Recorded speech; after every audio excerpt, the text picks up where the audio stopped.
Et si le rejet de Pierre n'est pas le rejet de Christ, mais le commencement d'un chemin particulier avec lui? Que Christ rejette ces personnes-là. Ça ne veut pas dire que Christ n'a pas appelé ces personnes-là, bien au contraire, c'est même souvent le début de l'initiation, si on peut l'appeler comme ça, de la voie, de Marie-Madeleine. Il faut comprendre que le rejet de Pierre, ce n'est pas le rejet de Christ.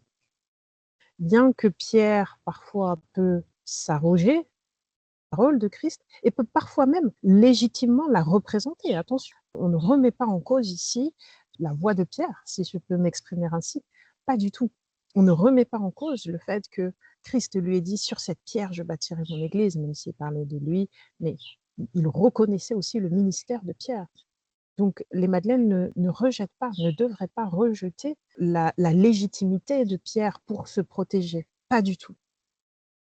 Même si reconnaître la légitimité alors que de l'autre côté, on vous la refuse, des fois ça peut être compliqué, ça peut faire mal.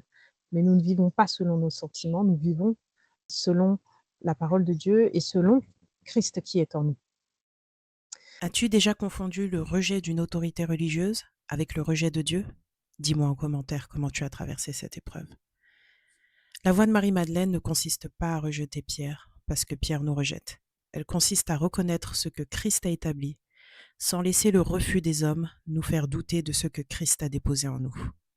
Car le rejet de Pierre n'annule ni l'appel, ni l'amour, ni la reconnaissance de Christ. Avec amour et paix. Benita.